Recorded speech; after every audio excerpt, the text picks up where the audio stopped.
Hi guys, good afternoon. So, topic natin for today is select Sporozoa, the Plasmodium, and Babesia. Medyo malapit na tayo sa dulo ng ating finals. So, ito na yung second to the last topic natin. So, alam naman natin na yung Plasmodium, sila po yung responsible for malaria. And so, let's start. So, Plasmodium species. Yan. So, before tayo pumunta dun sa each species, so kailangan muna natin malaman yung morphology. So, lahat kasi ng Plasmodium, meron silang specific na morphology. Yan. So, kailangan natin malaman kung ano yung mga yon before tayo pumunta dun sa kanilang individual and characteristic. So, ang first morphological form ng ating Plasmodium is the ring forms or also known as the early trophozoites. So, they are ring-like appearance. So, kung nakikita niyo sa picture, sa slide, yan, mukha silang ring, mukhang sing-sing. So, morphologic form of the malarial parasite following invasion into a previously healthy RBC. So, ano bang ginagawa ng ating malaria? Pumapasok po siya sa loob ng ating red blood cells. Doon siya lumalaki, doon siya nagmamature.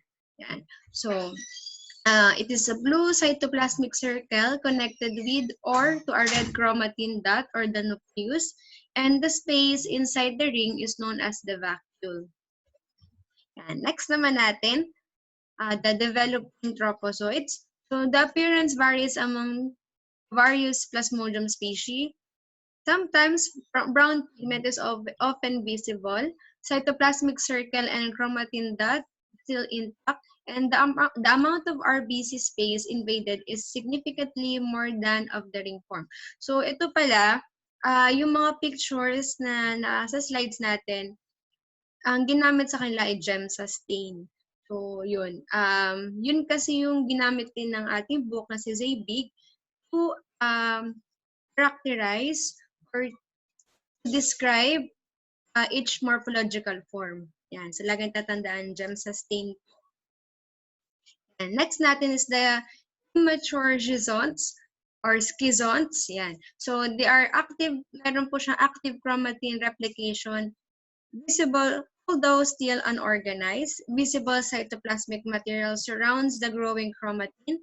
Brown pigment granules are commonly seen. And while as the parasite continues to multiply, it expands and occupies more space within the RBC. So, yan. So, next natin is the mature schizonts. So, emergence of the fully developed merozoites or asexual sporozoan trophozoite. The number and arrangement of merozoites vary for each malarial species. So, in Plasmodium vivax, the cytoplasmic material is not visible and presumed to be absent. Next naman natin is the microgametocytes. So, microgametocytes, sila po yung male gametes. Yan. So, roundish in shape, large diffuse chromatin mass that stains pink to purple, surrounded by a colorless pale halo. Yan. So, hindi siya masyadong visible sa video, sa picture, yan, sa slide. Pero kung titignan mo siya mabuti, merong sobrang thin, yan, na halo sa labas. Yan. And pigment is usually visible, color and distribution vary by species. Pero sa lahat, nag-iiba po yung itsura ng microgametocytes ng Plasmodium falciparum. So kapag Plasmodium falciparum po, crescent shape or moon shape po ang itsura ng ating microgametocytes. So itong picture po sa nasa baba. Yan. Crescent shape. Next naman natin is the macrogametocytes or the female gametes. So they are round to oval in shape except for falciparum. So ganun din pag Plasmodium falciparum, crescent shape din po. So the compact chromatin mass is partially to completely surrounded by cytoplasmic material, and pigment is present. Color and distribution vary by species. Yan. So, life cycle po. So, medyo mahaba po yung ating life cycle. So, pero ito po, yung in general na siya na life cycle. And so, start po tayo. So, note lang natin na the malaria parasite life cycle involves two hosts. So, okay, start tayo. So, during a blood meal, a malaria-infected female Anopheles mosquito inoculates sporozoites into the human host. So, ang ating female Anopheles mosquito, nakagat niya po ang tao, then nag-iiwan po siya ng sporozoite or nag-i-inject siya ng sporozoite dun sa bite. Yan. So, the sporozoites infects the liver. Yan. Sundan natin siya. Nakikita po ninyo. Ito po, liver. So, yan. Infects the livers and mature, it becomes schizonts, which rupture and release merozoites. So, pero kapag in vivax and ovale, the hypnozoites can persist in the liver and cause relapses by invading the bloodstream. So, okay, so next natin, number 4. After the initial replication in the liver, the parasites undergo a sexual multiplication inside the RBC. Yan. So, the ring stage, trophozoite mature into schizonts, which rupture releasing merozoites. Then some parasites differentiate into gametocytes. So the blood stage parasites are responsible for the clinical manifestations of the disease. Yan. Yan. So, next natin, the microgametocytes and the macrogametocytes are ingested by an Anopheles mosquito during blood meal. The parasite's multiplication in the mosquito is known as the sporogonic cycle. So, uulit lang po uli yung cycle once na yung isang person na infected with malaria ay nakagat ulit ng lamok. So, itong si lamok na to, magkakaroon na siya ng malaria parasite sa katawan niya. So, while in the mosquito stomach, the microgametes penetrate the macrogamete generating zygotes. So, the zygotes become motile and elongated, or also known as the okinetes. The zygotes invade the midgut wall of the mosquito and develop into oocysts.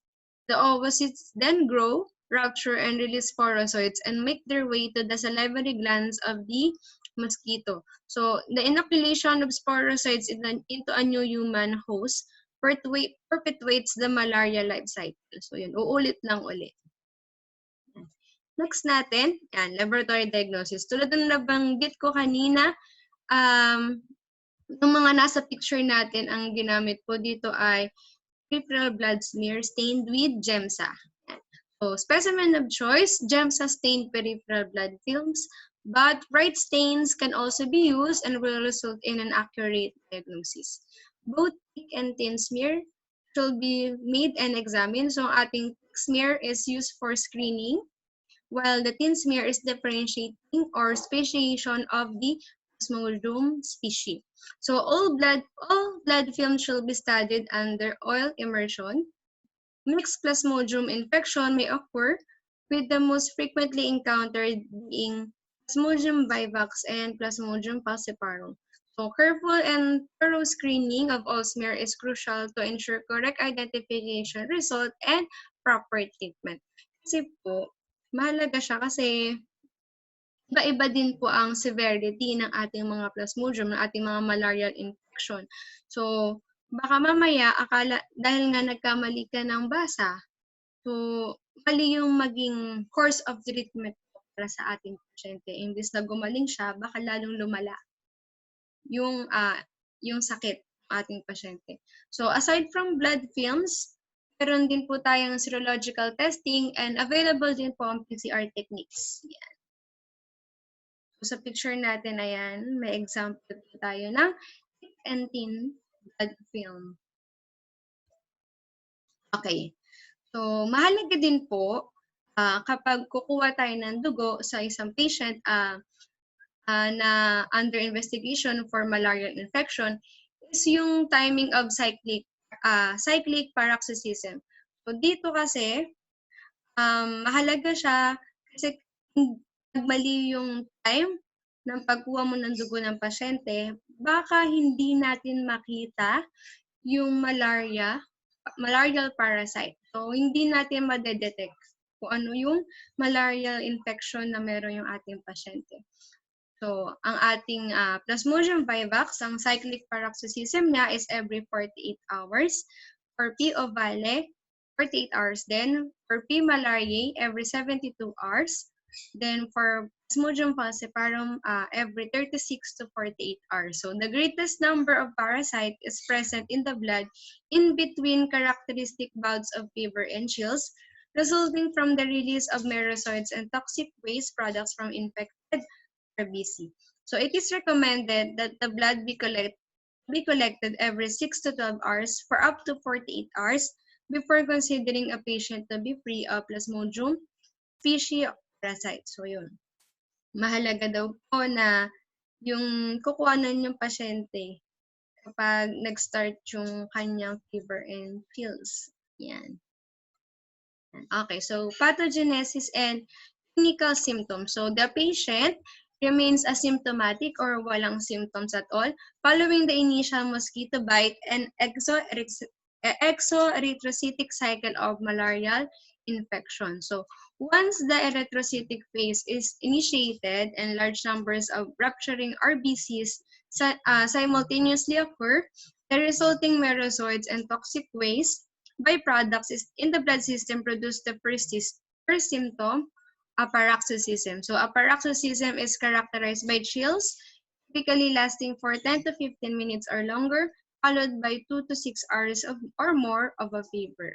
At tulad nga nabanggit ko kanina, ito dapat yung time kung kailan mo kukuhanan yung pasyente mo ng dugo. And it is for gawan ng peripheral smear para i-check kung meron siya or positive siya for malarial parasite. So as the fever subsides and return to normal, the patient experiences profuse sweating and extreme fatigue. Additional symptoms includes headache, lethargy, anorexia, ischemia, nausea, vomiting, and diarrhea. Anemia and central nervous system involvement and nephrotic syndrome may occur in all Plasmodium infection. So itong CNS involvement and nephrotic syndrome kapag medyo severe na po yung case ng ating pasyente. Yan. So classification of parasite. So ang ating malaria po came from the phylum Apicomplexa as Aconidacida, order Hemosporida, from the family Plasmodidae, and from the genus Plasmodium. So for our topic for today, we will be discussing 5 Plasmodium, the Plasmodium vivax, the Plasmodium ovale, Plasmodium malariae, falciparum, and knowlesi. So start po tayo. For our first Plasmodium, we have the Plasmodium vivax. So common associated disease and condition is also known as the benign tertian malaria or the vivax malaria. So we have the typical characteristic of Plasmodium vivax. So ano po ba yung age ng RBC na inaatake ng ating Plasmodium vivax? So ang inaatake lang po niya ay young and immature cells. So baby RBC lang po ang target ng ating Plasmodium vivax. So ano po nangyayari dun sa RBC once na na-infect sila ng malarial parasite? So they become enlarged and distorted. So the ring form or Plasmodium vivax, they have delicate cytoplasmic ring measuring 1/3 of the RBC diameter. It has a single chromatin dot, a ring that surrounds a vacuole. Vacuole forms possible, and meron po siyang tinatawag na Schaffner's dots or eosinophilic stippling.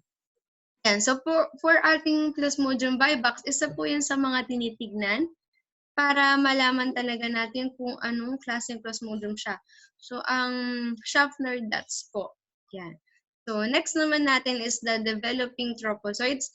Irregular amoeboid appearance, ring remnants common, brown pigment becomes apparent, increases in number and visibility as parasites matures.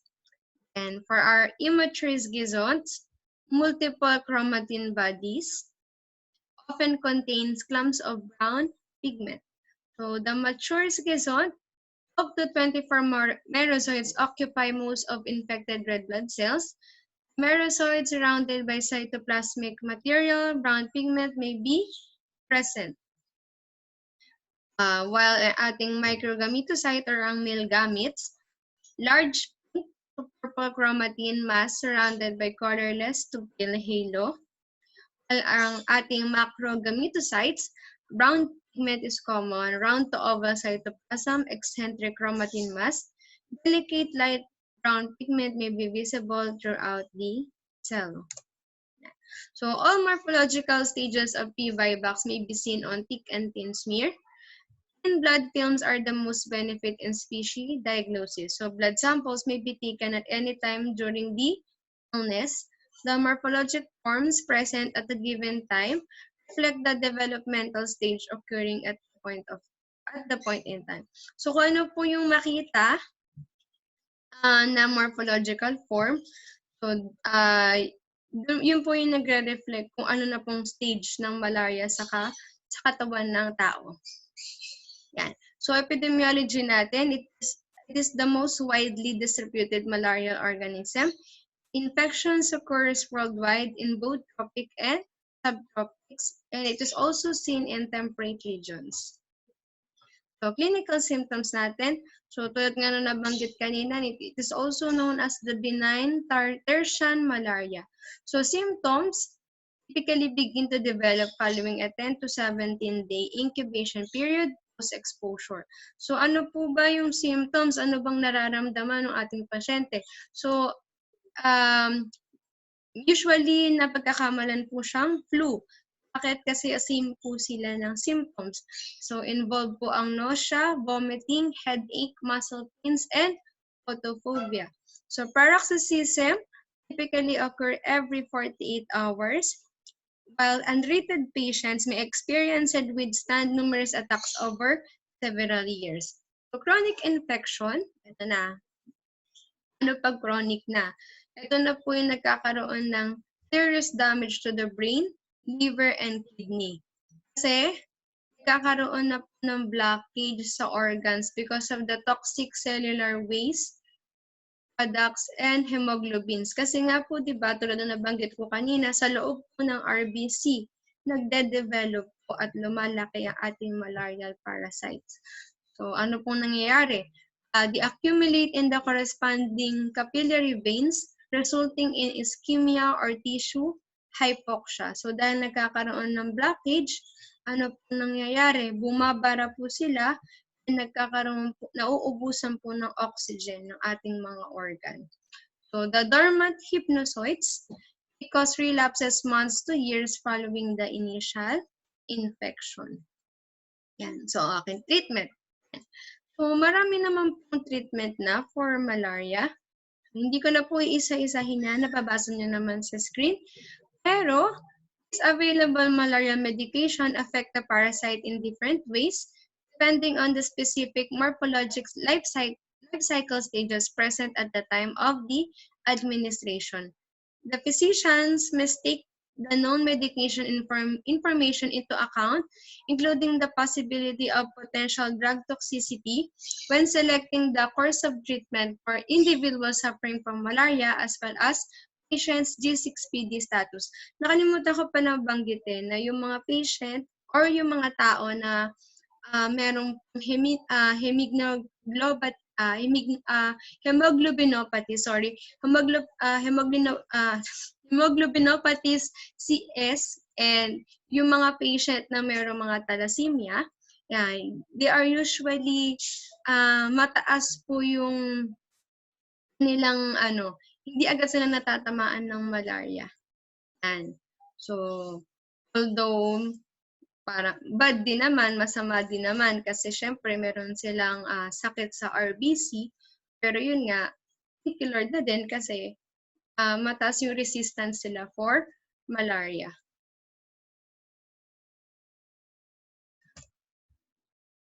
Yan. So, ating prevention and control. So, important po ang ating PPE. PPE, so, kailangan po ng netting, screening, protective clothing, and repellents. Prophylactic treatment may be used based on the geographic location and length of exposure. Mosquito control, total eradication of the mosquitoes, avoid sharing of needles, thorough screening of blood screening donors, and development of vaccine. So sa Philippines po, ang malaria endemic area is the Palawan. So usually, yung mga foreigner na nagpupunta sa Palawan, before they go to Palawan, nagpro-prophylactic sila treatment for their protection. Yan. Tapos, once na ikaw ay pumunta ng malaria endemic area, hindi po kayo pwede mag-donate within 1 year. Kasi baka po exposed po kayo or infected kayo with malaria. Yan. So, hindi po kayo papayagan mag-donate. Then, bawal din po mag-share ng needles kasi, syempre, tinusok mo na sa'yo, may dugo na yon, expose na sa blood mo, paano kung positive ka? So, yung gagamit ng needle mo, yan, may infect din siya. Then, syempre, of course, pinakamaganda dyan, eradication of mosquito. Para talagang wala nang ma-infect ng malaria. Yan. So, next naman natin is the Plasmodium ovale. Common associated disease and condition, benign tertian malaria din, also known as the ovale malaria. Yan. So, relative age of infected RBCs. Yan. So, only young and immature cells. So, same po sila ng ating Vivax. Ang tinitira po na RBC ay bata and immature RBCs. So, appearance of infected RBC, they are often oval and enlarged, distorted with rag cell walls. So the ring form resembles that of P. vivax, ring larger in size than P. vivax, ring thick and often somewhat amoeboid in appearance, while the developing trophozoite, ring appearance usually maintained until late in development, amoeboid tendencies not evident as in P. vivax. Yan. Yan. Tulad na nabanggit ko kanina, medyo amoeboid form daw po. Yan, ito. It's amoeboid form. So, the immature schizoid, progressive dividing chromatin, surrounded by cytoplasmic material, often maintain circular shape early in development. While ang ating mature schizoid, parasites occupy 75% of the RBCs, and it has a rosette arrangement of merozoids, apparent average of 8. Yan. 8. While ang ating microgametocytes and macrogametocytes, similar to P. vivax, pero they are much smaller in size. So, laboratory diagnosis, and thin blood films are generally examined. All developmental stages can be seen. So the thick smears, tulad na nabanggit ko, to identify the presence, while the thin smear is to speciate the malarial organism. So morphological form choice for examination is the mature schizoid. So all morphologic forms contain Schaffner's dots. Yan. Schaffner's dots, this one.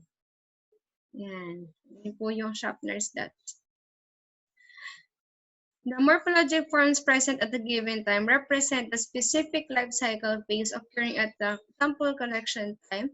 The ring form, microgametocytes, and macrogametocytes of P. ovale are usually difficult to distinguish because of the remarkable similarities. And so, pinakamaganda po talaga yung makita natin ay yung kanyang mature schizoid. Yan. So, epidemiology, primarily found in tropical Africa, it apparently has surpassed P. vivax in frequency of occurrence, as well in Asia and South America. So, clinical symptoms. So, the clinical scenario resembles that of P. vivax. So, it seems sila na nagmimimic ng flu symptoms. So, untreated patients with P. ovale typically experience infections that last approximately 1 year, whereas similar patients with P. vivax may remain infected for several years. So, P. ovale relapse infections usually result in spontaneous recovery, a characteristic not typically associated with those of P. vivax. Yan. So, kapag P. ovale daw po, nagkakaroon ng relapse infection. Okay, so treatment, same lang po.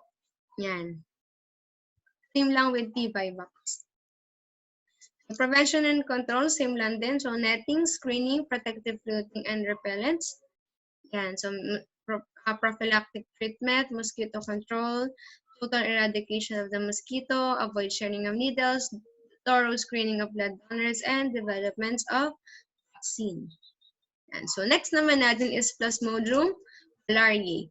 So common associated name, it is also known as the quartan malaria or malarial malaria. Yan. So relative age of infected RBC, kung i-compare natin dun sa dalawang nauna, ang ating malariae, ang ini-infect lang po niya ay mature cells. So adults RBC na po ang kanyang target. So the appearance of infected RBCs, normal size lang with no distortion. So the ring form, smaller than P. vivax, occupies 1/6 of the RBC with heavy chromatin dot. Yan, ito naman. Yan, heavy chromatin dot. Vacuole may appear filled in pigment, characteristically forms early. While the developing trophozoite naman is non-amoeboid, solid cytoplasm that may assume roundish, oval, band, or bar shape. Yan. Nakikita niyo sa picture. Cytoplasm contains coarse dark brown pigment may mask chromatin materials and the vacuoles absent in the mature stages. So nawawala na po yung vacuole. Next natin is the immature schizoid. Similar to the P. vivax, only smaller.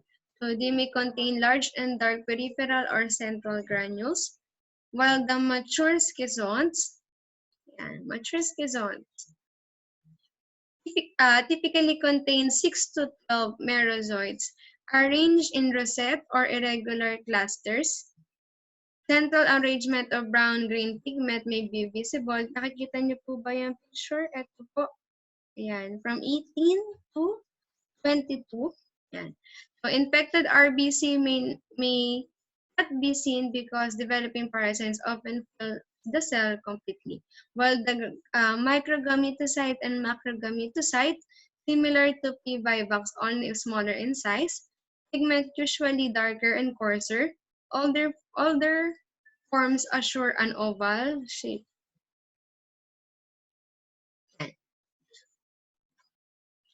So, ating laboratory diagnosis. So, the blood film and thin smear po ang kailangan para makita ang morphological forms.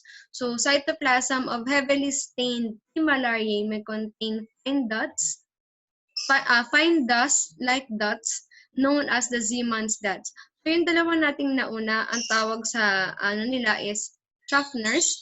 Para sa ating Plasmodium malariae, we have the Siemens dot. So the most frequently encountered growth stages of P. malariae are the developing trophozoite and the immature and mature schizoids. So, yan. Madali siyang tandaan kasi rosette form. So mukha pong bulaklak yung ating schizoid ng P. malariae. So the gametocytes are occasionally seen and not readily distinguishable from those of P. vivax kasi po magkamukha po sila. Mas maliit lang yung microgametocyte and macrogametocyte ng ating malariae. And so life cycle primarily infects mature RBC. So as well-established cell walls that are not conducive to expansion does not result in cell distortion, and the parasite responds by forming bands and other shapes as necessary to maintain itself. Epidemiology found in subtropic and temperate regions of the world. Infection appear to occur less frequently than those with both P. vivax and P. falciparum. So medyo mas mababa po yung kanyang epidemiology, yung dami ng tao na kanyang na-infect. Yan.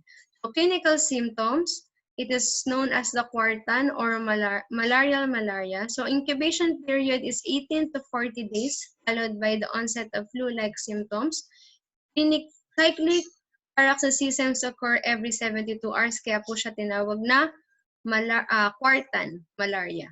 So, spontaneous recovery may result after the initial infection.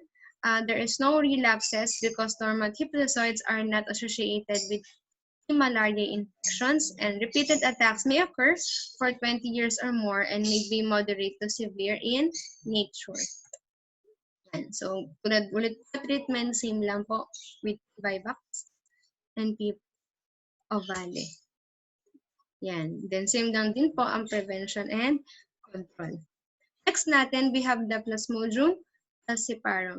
It is also known as the black water fever or the malignant tertian malaria, the estivo autumnal malaria, the subtertian malaria, or the falciparum malaria. Yan.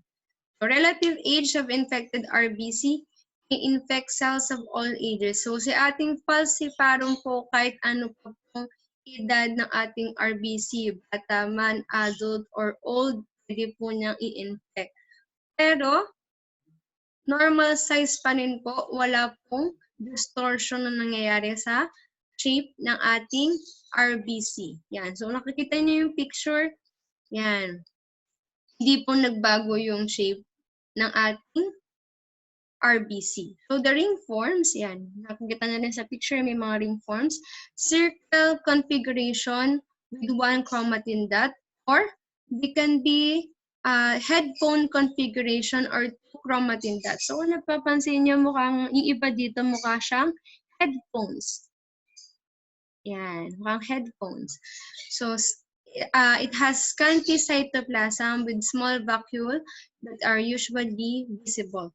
While the developing trophozoite po, heavy rings are common, fine pigment granules. Mature forms only seen in severe infections. And so we also have the immature schizon, multiple chromatin bodies surrounded by cytoplasm only detected in severe infections. We have the mature schizon, or typically consists of 8 to 36 merozoites, average of 24, in cluster arrangement, only detected in severe infections. And then we have the microgametocyte and macrogametocyte sites that is different from the first three Plasmodium natin because it is crescent shape or sausage shape. So, ang ating microgametocyte has this first central chromatin with nearby black pigment usually visible, while ang ating macrogametocyte naman has compact chromatin, black pigment surrounding chromatin may be also visible. Yan. So, laboratory diagnosis, peripheral blood smear from patients with mild to moderate falciparum infection typically reveal only the ring forms and gametocytes form. So, kapag severe, dun na po natin makikita yung trophozoites and schizons. So, ito din, ang difference niya, kung ang ating Plasmodium ovale and Vivax ay may Schaffner's, then yung isa ay merong Zeeman's, ang ating namang falciparum, meron po siyang tinatawag na Morer's dot. So, it is a dark staining, irregular to comma-shaped cytoplasmic dots. So, the Plasmodium falciparum can infect RBC in any age. Severe and multiple infections may result. The RBCs does not appear enlarged or distorted.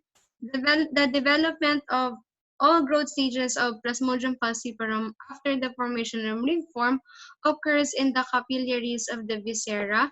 Hypnozoites are not produced in the liver, and relapses are not known to occur, but recrudescence may occur and attacks may be fatal. Yan. Yan. So, life cycle, Plasmodium falciparum invades RBCs of any age and may infect up to 50% of the RBC population at one time throughout the course of infection. So, the schizogony generally occurs in the capillaries and blood sinuses of internal organs during infection with this parasite. And infection tend to occur in the warmer months of the late summer and early autumn for reproduction of the Anopheles mosquito. Epidemiology limited to the tropical and subtropical regions of the world. Yan. So, clinical symptoms.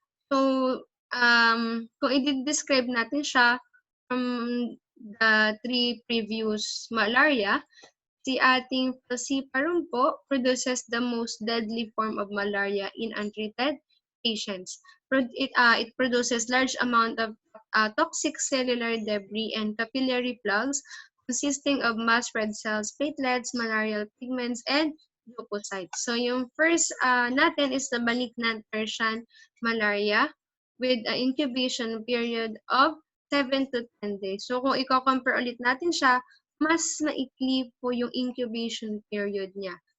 Yan. So, siya po yung pinakamaikli. So, exhibit early flu-like symptoms, including chills and fever, severe diarrhea, nausea, and vomiting. So, cyclic paroxysms occurs every 36 to 48 hours. And fulminating disease results and the intestinal symptoms mimic those seen in malignant infection. Next naman natin is the black water fever. So, tinatawag siyang black water fever kapag ang ating Plasmodium falciparum infection includes the kidney. So, ano po bang nangyayari? Nagkakaroon po ng marked hemoglobinuria or nagkakaroon po ng dugo sa ihi ng ating pasyente. So, kapag hindi po siya na-treat, nagkakos ng acute renal failure, tubular necrosis, and nephrotic syndrome hanggang sa mamatay po ang ating pasyente. Pwede din po ang brain involvement. Bakit? Kasi po nagkakaroon ng plugs in the capillaries. So the patient, mali yung nakasulat. So yung patient slips into coma followed by death. Then nagkakaroon din po ng liver involvement. So ang patient, they have abdominal pain, vomiting of bile, rapid dehydration, and severe diarrhea. So, treatment, same lang din po. Yan. So, prevention and control, same lang din. And development ng vaccine. So, meron po tayong na-develop na vaccine, the RTS SASO1, pero under study pa rin po siya. Yan. So, last naman natin is the Plasmodium knowlesi. So, itong Plasmodium knowlesi, once thought to be a sole parasite of old world monkeys. So noon po kasi wala naman pong reported daw na cases. Pero recently identified in humans suffering from malaria in Malaysia and other parts of Southeast Asia. So incidence of corresponding life-threatening malaria illness is predicted to rise. So the P. knowlesi morphologically resembles the P. malariae, the extent that there is documented evidence that misdiagnosis by microscopic methods has occurred. Depending on the morphologic forms present, P. knowlesi resembles P. falciparum. DNA extraction and PCR examination of sample have been known to reveal the differences between the two Plasmodium species. So medyo itong si Plasmodium knowlesi, nagkakos talaga siya ng misdiagnosis and nakaka-confuse siya para sa isang medtech, sa isang laboratory scientist. Kasi almost same siya ang morphological form with falciparum. So cross-reactivity with Vivax appears to interfere with PCR testing. So yung patient daw po natin na merong Plasmodium knowlesi malaria infection, nagkakaroon po ng respiratory distress, acute renal or multi-organ failure, and shock. So the treatments vary depending on disease severity. And so infected patients without other complications have been treated with quinine, chloroquine, or artemether-lumefantrine. Pero pwede rin po gumamit ng intravenous quinine, artesunate, or a combination of chloroquine, primaquine had be proven to be effective treatment for patients with severe disease. Yan. So while the artemisinin has shown to be quite effective when used as treatment for both mild and severe forms of malaria due to Plasmodium knowlesi. Yan. So tapos na po tayo sa ating 5 Plasmodium species. We're going to move forward. So next naman natin, we have the Babesia species. So parasite classification po natin, from phylum Apicomplexa, class Aconidacida, and order Pyroplasmida. So meron dito po sa ating lecture, we'll be discussing two Babesia. We have the Babesia microti and Babesia divergens. So, historical perspective lang natin muna. So, Babesial organism was first described in the 1880s as being responsible for Texas cattle fever or red water fever. In recent years, several species have demonstrated an ability to cause illness in humans. So, ang tao po, tayo po mga tao ay accidental host lang po. So, yan. Two Babesian organisms most commonly isolated from clinical specimens are the Babesia microti and Babesia divergens. So, morphology lang. So, for our trophozoids, appearance niya resembles a ring form. Ring characteristics when stained with gemsa does not contain Schaffner's, Siemens, or Morris dots. Babesia species na merozoites naman po resembles four trophozoites attached by their respective chromatin dots in the shape of a Maltese cross. So yung Maltese cross mukha pong DNA. Yan, ganyan po siya. Yan. Cross. Yan, ito nabanggit ko. Ito po. Ito yung ring form ng ating Babesia. And ito naman po ating merozoite form. So parang nga siyang DNA. Yan, Maltese cross po ang tawag dyan. Yan. So life cycle, babiosis has a sexual and asexual phase. So the sexual phase occurs within its vector, which is tick from the genus Ixodes, and the asexual phase occurs within its host, such as the mice, especially the Peromyscus leucopus. We can also have the deer, the cattle, the dogs, and the accidental hosts, which are the humans. So, yan. It is generally transmitted through a bite of an infected tick. The uninfected host must be in contact with the tick's saliva for 12 hours or longer before it can be transmitted. So, the infected ticks transmit sporozoites into the uninfected host. Sporozoites then invade multiple RBCs and develop into trophozoites. So, the trophozoites continue to develop, become merozoites. Then the merozoites mature and develop into gametocyte inside their normal animal host, but are not generally seen in the accidental human host. So in the human host, the merozoites undergo binary fission to produce more sporozoites. When the number of sporozoites exceeds the red blood cells capacity, it ruptures, releasing sporozoites to infect more RBC. So parang same lang din po siya kung paano po siya mag-infect ang malaria. Yan. So sa unexuded tick bites an infected host and gametocytes travel to the gut where they unite to form an oconate. The oconate travels to the salivary gland of the mosquito where sporogamy via sexual reproduction takes place, resulting in numerous sporozoites that can be transmitted to a new host. So, and the cycle will continue. So, laboratory diagnosis, specimen of choice as gemsa-stained peripheral blood films. White stain may also be used and will result in an accurate diagnosis.